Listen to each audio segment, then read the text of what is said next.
감사합니다. 오늘 고난주간 벌써 4일째죠. 네, 시간 가는 줄 모르겠습니다. 정말 또 지금까지 새벽을 잘 지켰고 기도하면서 하나님 앞에 나갔습니다.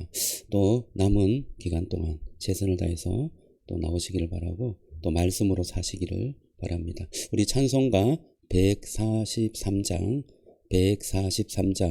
찬송하겠습니다.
우리 시간 세겹줄 기도에 함께 하겠습니다.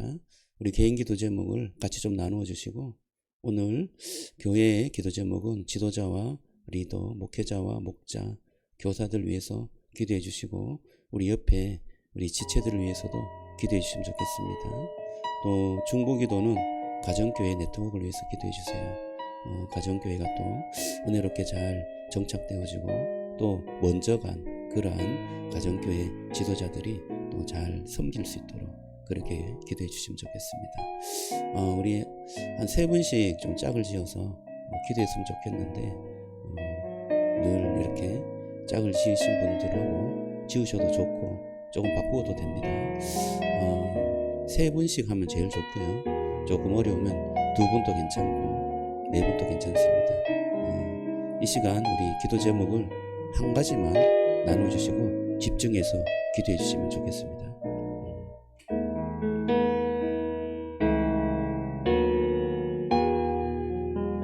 한 가지만 나눠주세요.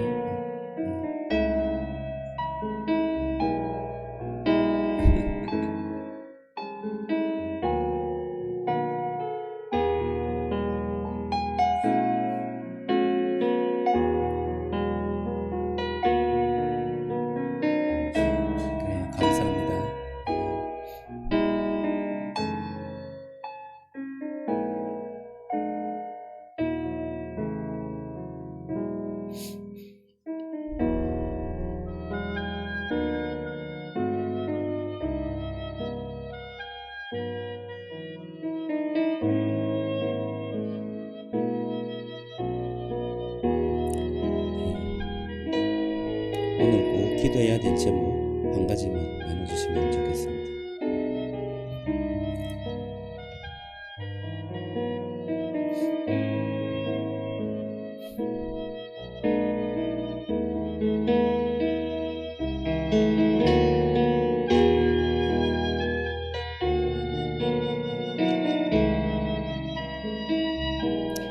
될 수 있는 대로 우리 손을 잡고 기도하시면 좋겠어요. 우리 손을 잡고 간절한 마음으로 시간 기도하겠습니다. 할렐루야. 하나님 감사합니다. 시간 주님 앞에 우리 지체들을 손을 잡고 기도합니다. 주님께서 큰 은혜로 인도해 주시며 하나님께서 함께 기도할 때 두세 사람이 내 이름으로 기도할 때 주님께서 응답하신다고 말씀하셨습니다. 하나님 아버지, 우리가 주님 앞에 간절히 기도하며 하나님의 놀라운 은혜를 보아오니 주여 주님께서 함께하여 주시고 하나님 주님의 뜻을 우리의 삶 속에서 나타내 주시옵소서. 하나님 아버지, 우리는 부족하고 연약합니다. 늘 우리의 뜻을 따릅니다. 그러나 주님, 그 삶 속에서 주님의 놀라운 은혜의 역사가 나타나게 하여 주시옵고 성령의 놀라우신 축복의 역사가 나타나게 하여 주시옵소서. 하나님 아버지, 참으로 주님을 구합니다. 주님의 영광을 구합니다. 주님의 뜻을 구합니다. 주여 주님 은혜 베풀어 주시옵소서. 함께하는 지체들에게 하나님 역사하여 주시고 축복해 주시옵소서. 하나님 그 길을 인도해 주시옵소서. 주님께서 한 걸음 한 걸음 함께해 주시옵소서. 하나님 여러 가지 어려운 일과 또 하나님 앞에 둔 일들을 주님 앞에 기도합니다. 주여 주님께서 모든 미래를 책임져 주실 분이라고 믿사오니 주여 우리의 삶을 인도하여 주시고 축복해 주시옵소서. 하나님 아버지, 교회의 지도자를 위해서 기도합니다. 하나님 참으로 교회가 정말 제대로 서려면 지도자들이 제대로 서야 할 것 같습니다. 주님께서 목사를 붙잡아 주시고 또한 하나님 함께하는 평신도 지도자를 붙잡아 주시고 또한 하나님 교역자를 붙잡아 주시옵소서.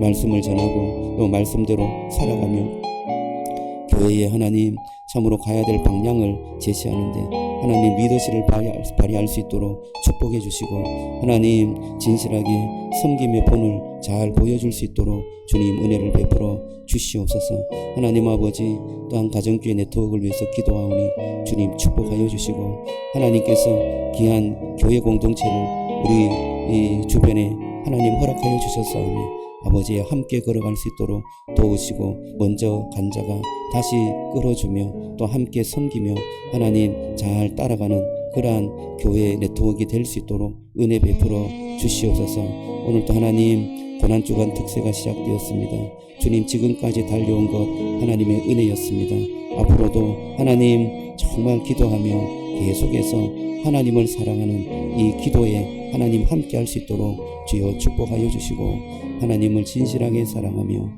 하나님의 귀한 은혜를 받아 하루하루 살아갈 수 있도록 주여 역사해 주옵소서. 도우실 줄로 믿습니다. 주님 축복해 주시옵소서. 은혜 베풀어 주시옵소서. 역사해 주시옵소서. 도우실 줄로 믿습니다.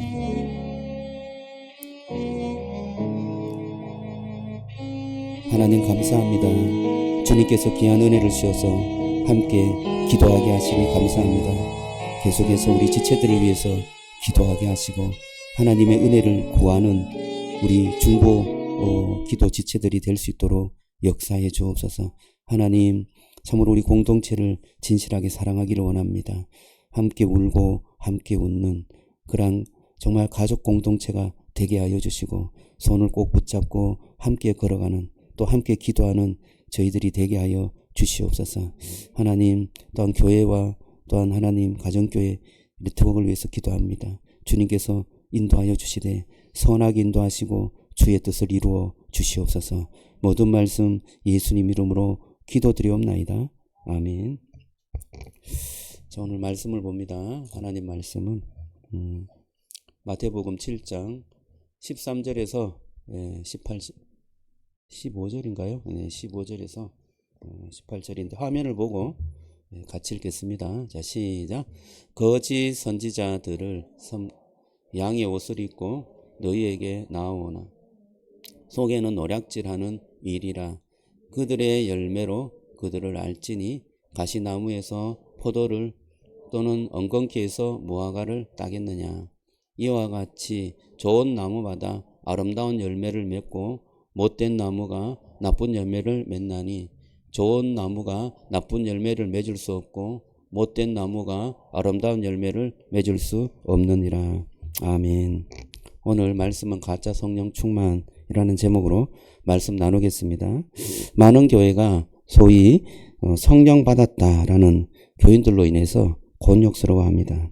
예언의 은사를 받았다고 하고 또 교인들을 불러서 예언의 말씀이라고 하면서 주기도 합니다. 담임 목사에게도 하나님이 주신 말씀이니 듣고 순종하라 라고 순종하지 않으면 재앙이 있고 또 역경이 따를 것이다. 그렇게 말할 때 참 두렵고 떨릴 때가 있습니다. 또 그런가 하면 하나님의 음성을 늘 듣는다고 하면서 아무리 작은 일이라도 하나님이 하라면 하고 하나님이 하지 않으면 안 한다라는 그러한 그 태도를 가지고 있습니다. 그래서 예배 중에 하나님이 하라고 한다고 해서 강단으로 올라오셔서 막 무릎 꿇고 기도한다든지 또 찬양을 하는데 찬양 인도자가 손 들고 찬양을 합시다. 그러면 하나님께서 시키지 않으셨다라고 하면서 절대 손 안 들고 그렇게 찬양하는 그러한 일들도 더러더러 보입니다. 여러분 이런 어떤 교인들이 생기면 공동체가 굉장히 힘이 듭니다. 특히 누가 힘들까요? 담임 목사가 굉장히 힘듭니다. 굉장히 당혹스럽죠.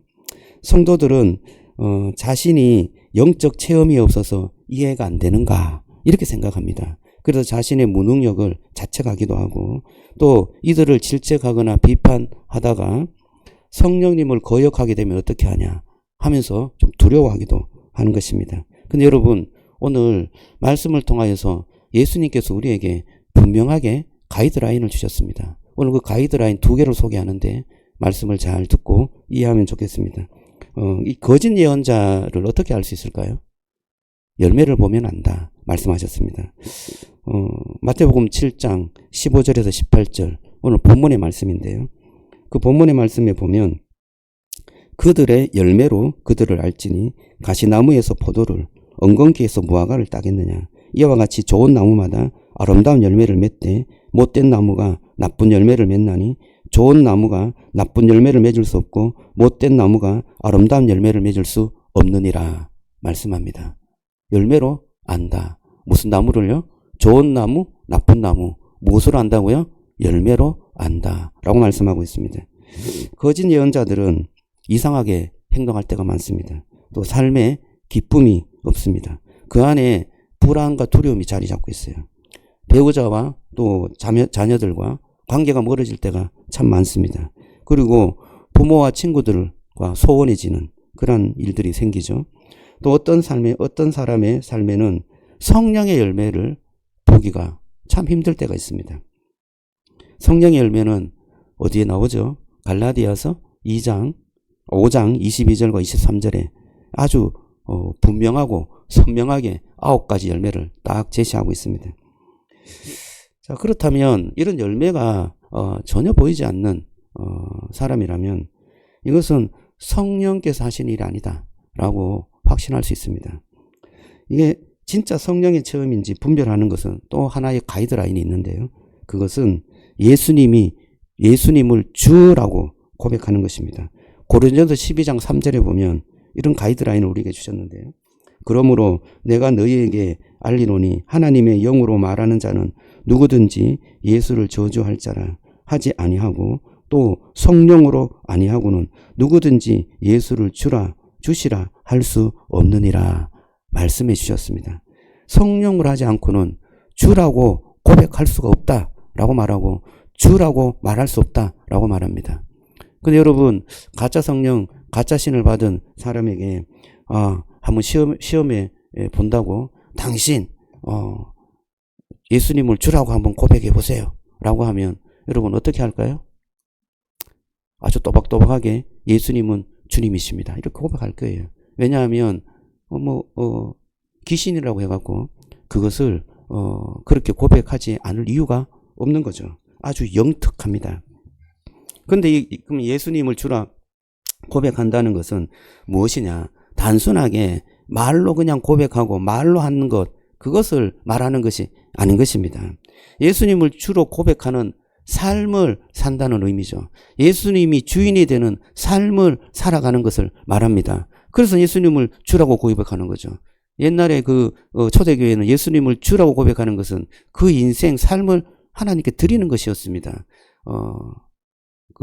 로마 황제에게 주라고 고백하는 것을 예수님께 주라고 고백하고, 그 주라고 고백하는 고백이 자기의 목숨과도 관계가 되어 있는 것이었습니다. 그만큼 예수님은 나의 주인이시고 예수님은 나를 이끌어 가시는 참으로 주 되십니다 라고 고백하는 거죠. 여러분, 그렇다면 이 주라고 고백되는 이 삶이 어떤 삶이냐? 여러분, 성령을 따라가고 성령의 말씀하시는 것에 순종하고 살아가는 삶인 줄로 믿습니다. 자, 그러면 우리는 이 성령을 보내신 이유를 알아야 되는데요. 성령께서 왜 우리에게 오셨을까요? 하나님은 성령을 보내신 이유를 두 가지로 말씀합니다. 첫째는 성령의 은사를 주셔서 성도들을 통해 예수님의 사역이 재현되어지도록, 예수님이 깨닫게 되어지고 예수님을 따라가도록, 예수님의 삶을 살아가도록 성령님을 주신 줄로 믿습니다. 두 번째는 예수님을 닮아서 성령의 열매를 맺게 하도록 하기 위해서 성령을 주신 거예요. 자, 그래서 성령께서 우리에게 오셨을 때 예수님을 닮아가고 예수님의 삶을 살아가서 예수님께서 원하시는 그 뜻을 이루어 가도록 우리의 삶을 새롭게 하고 변화시켜 주시는 줄로 믿습니다. 한마디로 제자를 만드는, 제자 된 삶을 살아가는, 그 삶을 살아가게 하는 것입니다. 성령을 받았다고 해서 이상한 삶을 살거나 이상하게 행동하는 사람을 보면 이 두 가지가 결여되어 있는 것을 볼 수가 있습니다. 그러한 그 삶을 제대로 잘 살면, 성령을 받은 삶을 잘 살면 비신자가 그 사람을 통하여서 어떻게 될까요? 예수님을 믿게 되겠죠. 공동체가 은혜롭게 회복되겠죠. 하나님의 뜻이 그분을 통하여서 정말 공동체와 또 가족과 또 다른 사람을 통하여서 흘러가게 될 줄로 믿습니다. 정말 성령의 충만함을 저와 여러분들이 누리시고 또 그것을 받고 또 그것을 살아내는 축복이 있기를 주님의 이름으로 축원합니다. 자, 성령 받고 예언의 은사를 받은 사람이 있었습니다. 집회를 통해서 교회를 세우고 가정교회를 세우고 또 교회 교인들을 상담해 주면서 선한 영향을 미치는 어떤 한 목자가 있었습니다. 평신도 지도자죠. 이 목자가 있었는데 이 목자는 예언의 은사를 받았습니다. 한 번도 만난 적이 없는 사람을 보면 이름을 놓고 기도하면 성령님이 그 사람의 마음가짐과 또 그 상황을 가르쳐 준답니다.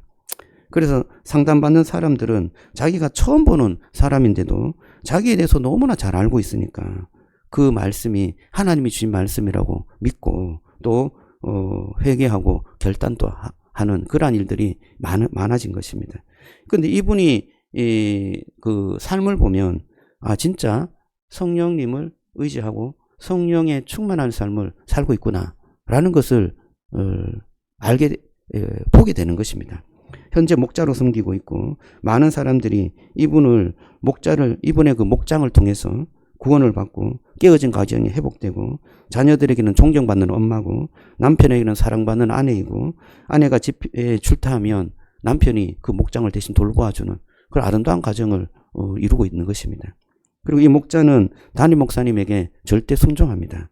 외부에서 어떤 그 사역하는 그 사역을 본교에서는 사역하지 않습니다. 왜냐하면 담임 목사님이 교역자, 안수집사, 목자 이런 어떤 권위가 흔들리면 안 된다라고 해서 본교회는 금했기 때문입니다. 그래서 본교회는 하지 않아요. 그렇다고 담임 목사님을 존경하지 않느냐? 담임 목사님을 굉장히 존경해요. 또 다른 교회 집회에 가서도 그 목사님을 굉장히 존경하고 또 상담할 때도 담임 목사님과 함께 배석해서 상담해주고 그러면서 그 교회가 하나님의 은혜로 든든히 서갈 수 있도록 협력해주는 그런 사역을 하는 것입니다.